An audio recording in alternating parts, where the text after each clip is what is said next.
सफल होगी तेरी आराधना।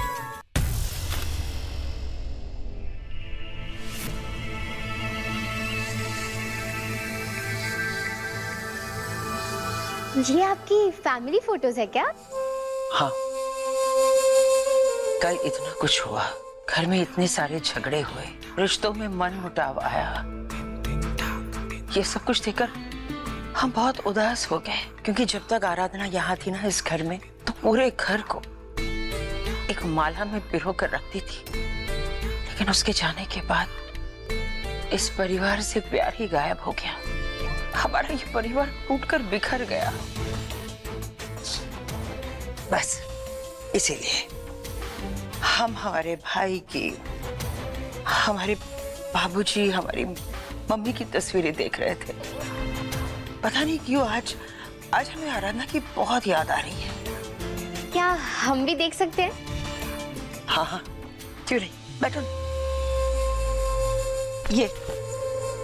ये माधव जब वो छोटा था, ये हमारी तस्वीर है, और ये जो है ना, ये हमारा छोटा सा किशन है। अरे दादी की तस्वीर कहाँ चली गई?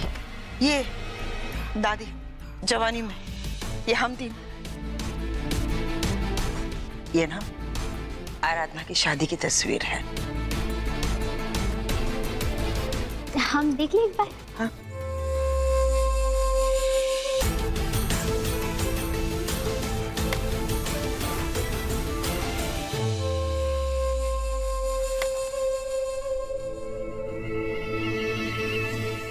ये तो हमारी और आरम की तस्वीरें हैं। ये कैसे आ गई यहाँ पर?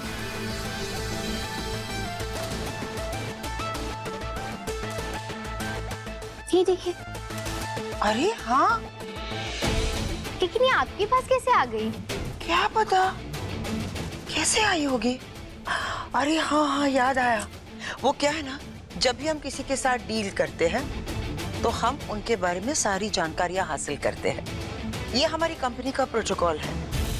हो सकता है शायद इन फाइल से ये फोटोग्राफ्स यहाँ आ गई होगी। कोई प्रॉब्लम नहीं, मैं इन तस्वीरों को निकाल देती हूँ। कोई बात नहीं।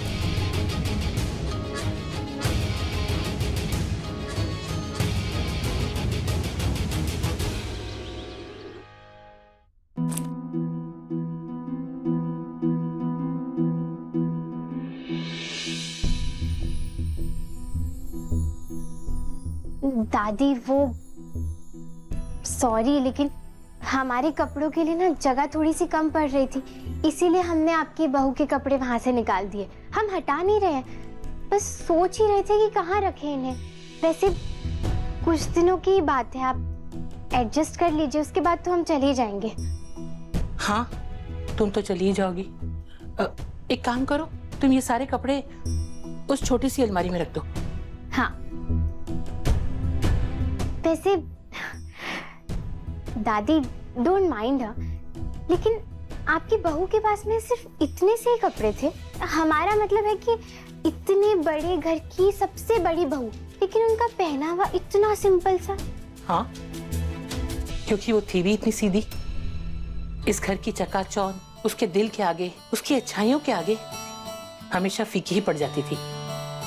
भले ही वो इतनी सीधी थी, पर इस परिवार को संजो के अच्छी तरह से चलाना उसे बखूबी आता था, चाहे फिर कोई उसका दुश्मनी क्यों न हो। सबको अपना बना लेती थी, बहुत बड़ा दिल रखती थी वो। तुम्हें पता है आरती, ये जो हमारे घर का सबसे छोटा सदस्य है ना, विनायक, वो हमारे पोते माधव और उसकी बीवी दामिनी का बेटा है। आराधना ने तो बस सिर्फ उसे जन्म दिया है। वो क्या कहते हैं आजकल, सारा केसी। सरो क्या? अरे वही जो औरतें अपनी कोख को किराए पर देती हैं, वही वाली माँ है आराधना उसकी। अच्छा।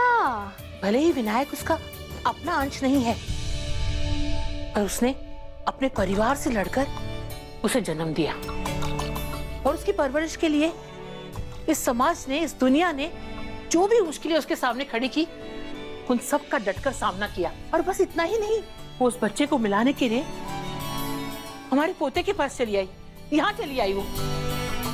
और भगवान का खेल तो देखो, उन दोनों को ऐसे मिला दिया जैसे वो दोनों एक दूसरे के लिए बने हो। और कृष्ण कन्हैया लाल ने ऐसी लीला रची कि उन दोनों की शादी हो गई।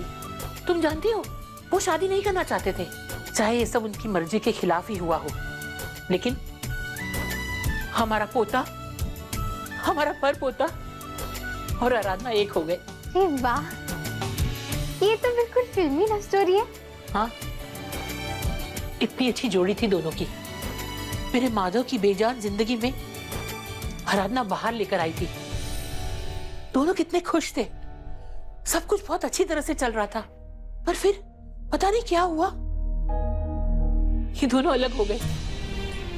हमें नहीं पता क्यों भगवान ने आराधना को हमारी जिंदगी से दूर कर दिया। जब अलग ही कराना था तो उनको मिलाया ही क्यों, और मिलाया तो फिर अलग क्यों किया। हमारा दिल तो आज भी नहीं मानता कि हमारी आराधना इस दुनिया में नहीं है। बेचारा हमारा माधव पूरी तरह से टूट गया, हमारा पूरा परिवार बिखर गया। और हमारा विनायक, उसको तो सबसे ज्यादा जरूरत है उसकी माँ की। वो बिन माँ का बच्चा कैसे पलता है, ये सिर्फ हमारा दिल जानता है। क्यों छीन लिया हमारी आराधना को, सब कुछ बिखर गया।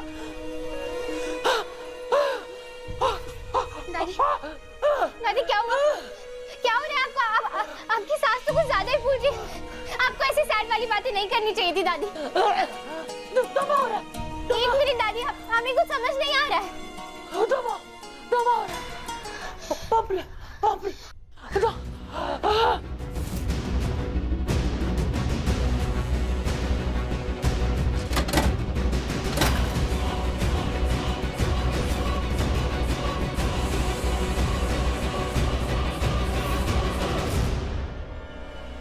दादी आप ठीक हैं?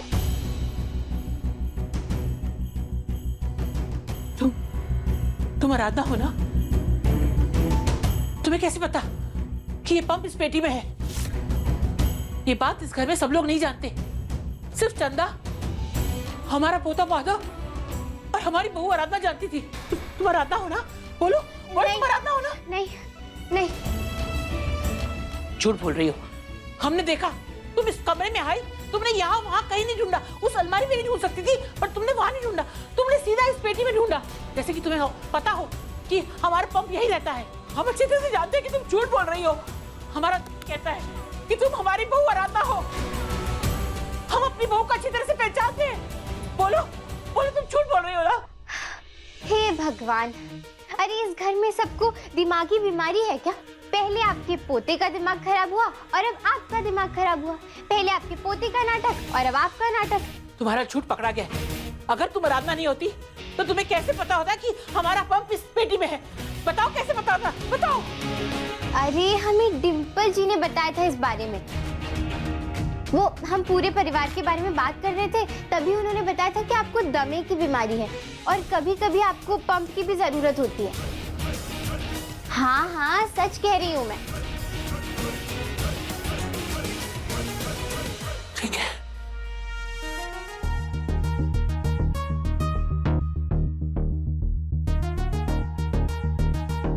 डिम्पल। जी दादी। तुमने आरती को हमारे पंप के बारे में बताया? हाँ, वो पूछ रही थी मुझसे सबके बारे में कि सब लोग कैसे हैं, सबकी पसंद नापसंद। तो मैंने बताया कि आपको अस्थमा की बीमारी है और आप पंप लेती हैं। लेकिन तुम तो हमारे कमरे में आती ही नहीं हो कभी। तुम्हें कैसे मालूम कि हमारा पंप कहाँ है? वो मुझे आराधना जेठानी जी ने बताया था कि कभी वो घर पे ना हो और आपको पंप की जरूरत पड़े तो मैं आपको दे दूं। अच्छा ठीक है, तुम जाओ अपना काम करो।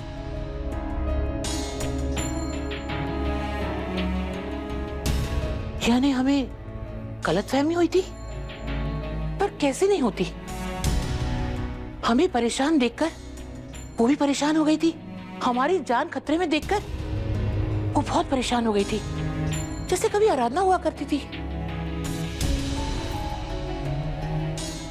और तो और हमने आरती की आंखों में वही प्यार, वही परवाह देखी जो आराधना को हमारे लिए हुआ करती थी।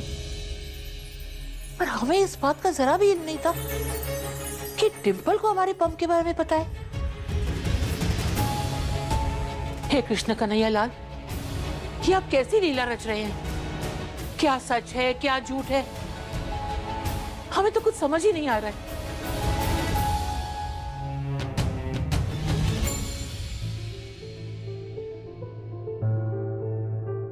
बापा, अच्छा हुआ जो डिम्पल जी ने दादी को बताया नहीं, कि मुझे उन्होंने नहीं बताया था कि वो पंप कहाँ रहता है, वरना मेरा सच सबके सामने आ जाता कि मैं आरती नहीं आराधना हूँ।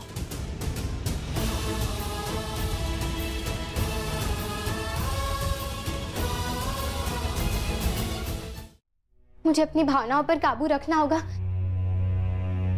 और आज अगर दादी की तबीयत खराब हुई थी तो मुझे किसी और को बुलाना चाहिए था, खुद जाकर वो दवाई नहीं लानी चाहिए थी। लेकिन मैं क्या करती? दादी की हालत देखकर मैं इतना ज्यादा डर गई थी कि मुझे कुछ समझ ही नहीं आया। इस बार तो चुप हो गई, लेकिन ये दोबारा नहीं हो सकती। मुझे खुद पर काबू रखकर ये नाटक जारी रखना होगा। मुझे आरती बनकर इस घर में रहना ही होगा। मैं आराधना होने की भनक भी किसी को नहीं लगने दे सकती।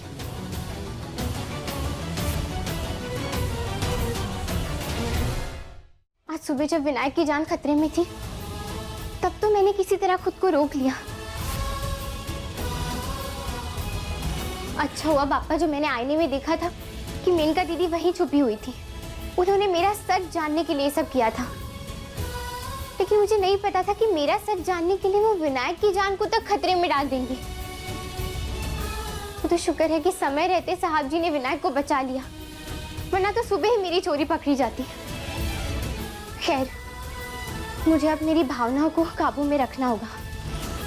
मैं किसी को पता नहीं चलने दे सकती कि मैं आरती नहीं बल्कि आराधना हूँ।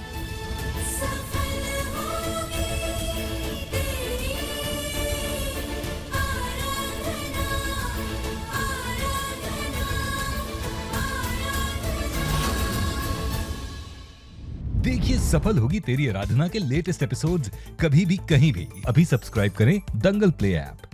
अपने पसंदीदा शो के फुल एपिसोड देखने के लिए अभी डाउनलोड करें दंगल प्ले ऐप।